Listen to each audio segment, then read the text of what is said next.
नमस्कार दोस्तों, स्वागत है आप सभी का बेसिक शिक्षा के इस ऑनलाइन लर्निंग प्लेटफॉर्म पे। बच्चों, ये वीडियो उन स्टूडेंट्स के लिए है जो अभी अपने 2023 की सीयूईटी की एग्जाम की प्रिपरेशन को लेकर के बिल्कुल भी सीरियस नहीं है। उनके अंदर ये डर बैठ गया है कि क्या सर, अगर हम अब से सीयूईटी एग्जाम की प्रिपरेशन करें तो क्या हम अपने ड्रीम सेंट्रल यूनिवर्सिटी में एडमिशन पा सकते हैं। तो सर उसके लिए क्या स्ट्रेटजी होना चाहिए, उसके लिए क्या सर तरीका होना चाहिए जिससे हम अपने ड्रीम सेंट्रल यूनिवर्सिटी में एडमिशन पा सकें। तो उसी पे मेरे बाबू आज मैं आपसे बात करने वाला हूं। आज मैं आपसे बात करूंगा सीयूईटी 2023 प्रिपरेशन स्ट्रेटजी, इसके ऊपर मैं आपसे बात करने वाला हूं। तो चलिए इसके ऊपर हम लोग एक एक पॉइंट करके बात करते हैं और मैं आपको पूरा जो है समझाने की और मेरे पास जो भी एक्सपीरियंस है उसको साझा करने की पूरी कोशिश करूंगा। चलिए देखिए, सबसे पहले ठीक है, आपको जो है अपने प्रिपरेशन के दौरान, अपनी तैयारी के दौरान जो है कुछ बातों को हमेशा अपने दिमाग में लेकर चलना है और हमेशा उनको फॉलो करना है, उनका हमेशा ध्यान रखना है। जैसे पहला पॉइंट क्या हो गया बाबू कि हमेशा जो आपने, जब भी अगर आप प्रिपरेशन कर रहे हो, जब भी आप प्रिपरेशन कर रहे हो तो हमेशा आपके माइंड में 500 प्लस का टारगेट होना चाहिए। बोलते हैं ना कि जितना ज्यादा आप टारगेट रखोगे आप उतना ज्यादा हार्ड वर्क करोगे मेरे भाई। तो हमेशा आपके माइंड में जो है 500 प्लस का टारगेट होना चाहिए। अगर आप 500 प्लस का टारगेट लेकर के चलते हो तो आसानी से, अगर आप 450 भी पाते हो ना, 450 भी प्लस पाते हो, तब भी आपको आपकी मनचाही सेंट्रल यूनिवर्सिटी आसानी से मिल जाएगी। ठीक है, चलिए दूसरा चीज देखो बाबू, दूसरा बात क्या है कि sir understand basic, don't jump. देखो, जैसे आपका कोई भी सब्जेक्ट हो, जैसे आपका साइंस में फिजिक्स हो गया, केमिस्ट्री हो गया, मैथमेटिक्स हो गया, बायोलॉजी हो गया, इन सभी सब्जेक्ट में जो होता है ज्यादातर question, majority of the question तुम्हारे बेसिक कॉन्सेप्ट से आते हैं। ठीक है, आपको अपने बेसिक्स को बहुत स्ट्रांग रखना है और बहुत क्लियर रखना है। ऐसा नहीं है कि खूब उठा करके लगे जेईई मेंस का सवाल लगाने, एडवांस का सवाल लगाने, ऐसा नहीं करना है बाबू। ठीक है, उछलना नहीं है, आपको अपने बेसिक्स को स्ट्रांग रखना है और बेसिक्स क्वेश्चन की ज्यादा प्रैक्टिस करनी है सर। ठीक है, चलिए आगे बढ़ते हैं। आगे सर क्या होगा, देखो ये इंपॉर्टेंट है बहुत, ये 1 बुक 1 टीचर और 1 रैंक। आपको जो देखो मार्केट में आने वाली नीली पीली बुक्स के पीछे नहीं भागना है, आपको बस एक ही अपनी माई बाप एनसीईआरटी की बुक को फॉलो करना है। कौन सी बुक? एनसीईआरटी की बुक को फॉलो करना है। केवल एक बुक एनसीईआरटी की फॉलो करना है और एक टीचर को, एक बुक एक टीचर, इतना अगर आप फॉलो करोगे बाबू तो आपको 1 रैंक पाने से कोई नहीं रोक सकता है। ठीक है, 1 बुक 1 टीचर 1 रैंक, ये हमेशा फंडा अपने दिमाग में आपको लेकर के चलना है।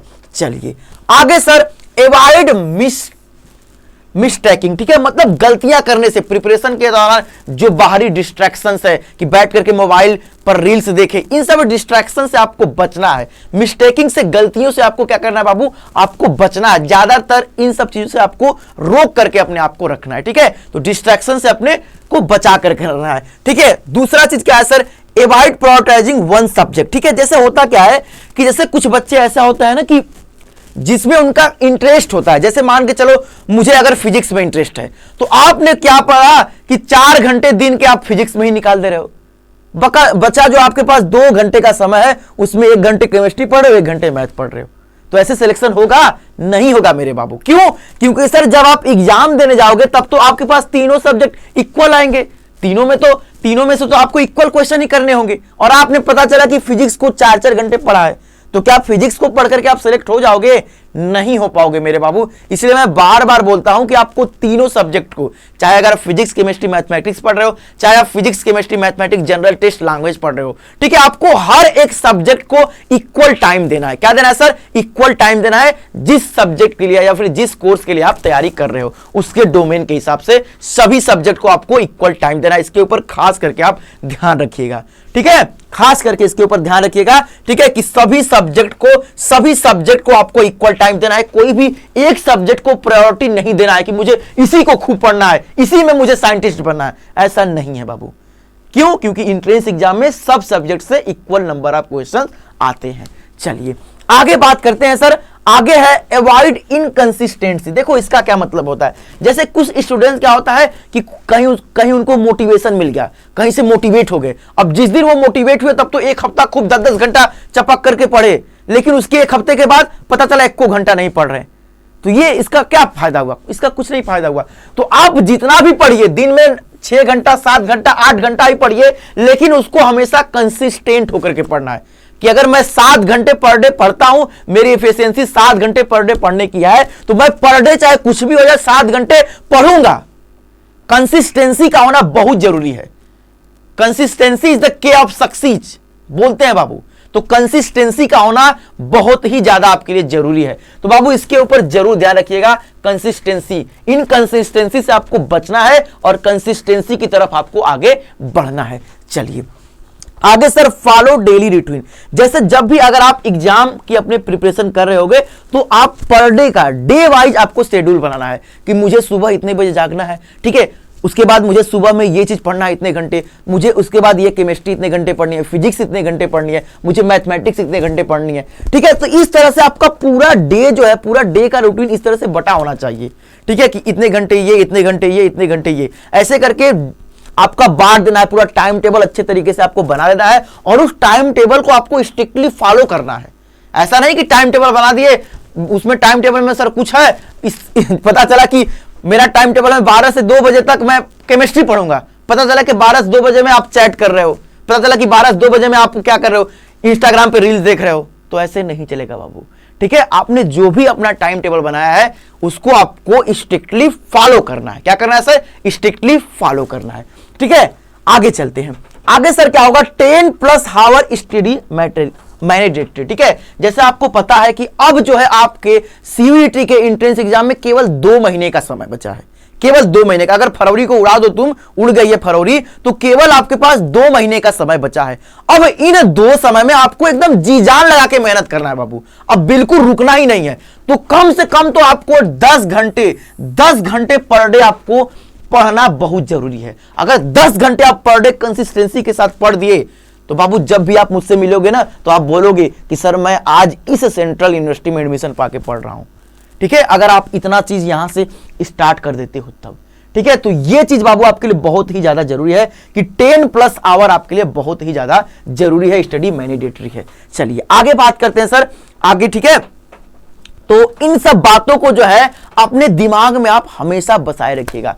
अब स्टूडेंट के मन में एक सबसे बड़ा प्रश्न आ रहा होगा कि सर अभी तक तो मैं कुछ तैयार ही नहीं है सर मुझे बहुत डर लग रहा है। सर कुछ ऐसा आप लोग बताइए कि जिससे मेरी कम समय में तैयारी भी हो जाए और मेरे अंदर पूरा कॉन्फिडेंस भी बूस्टअप हो जाए कि नहीं मैं तो अब कर लूंगा, मैं तो अब कर लूंगा बाबू। तो उसी के लिए बेसिक शिक्षा आपके लिए लेके आया है, उसी के लिए बेसिक शिक्षा आपके लिए आया है योद्धा बैच। इस योद्धा बैच की सबसे बड़ी खासियत यह है बाबू कि 50 दिन में यानी कि 50 लेक्चर में बाबू आपको कोई भी सब्जेक्ट कंप्लीट कर दिया जाएगा। अगर फिजिक्स है तो उसको 50 लेक्चर में पूरा कंप्लीट, अगर केमिस्ट्री है तो वो 50 लेक्चर में पूरा कंप्लीट, बायोलॉजी है 50 लेक्चर में पूरा कंप्लीट, मैथ है 50 लेक्चर में पूरा कंप्लीट, ठीक है। इस तरह से 50 लेक्चर में आपका कोई भी सब्जेक्ट होगा उसको कंप्लीट कर दिया जाएगा। उसके अलावा आपको क्या मिलेगा?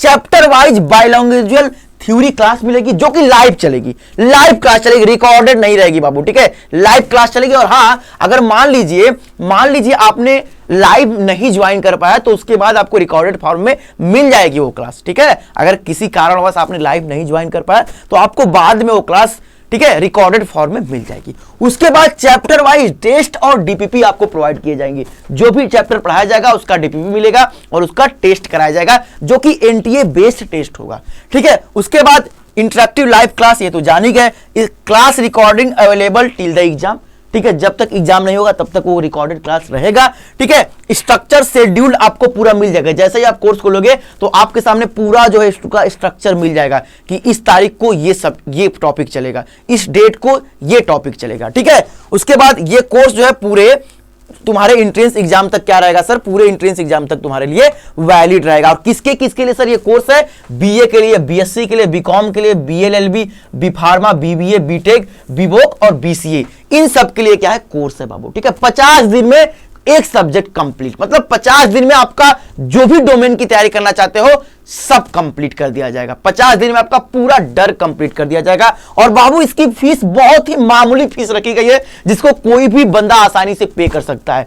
ठीक है, ऐसे तो 2500 रुपए फीस है, लेकिन आप 28 फरवरी तक इसको लेते हो और ये कोड अपनाते हो, ठीक है, CUET का कोड अगर लगाते हो तो आपको ये कोर्स 2000 रुपए में मिल जाएगा। तो अब लेट नहीं करना है, अब जो है बाबू इस योद्धा बैच से जुड़ करके आपको CUET जैसे युद्ध के लिए अपने आप को तैयार कर लेना है और उस युद्ध में जाना है। क्या करना है? उस CUET के युद्ध में जाना है।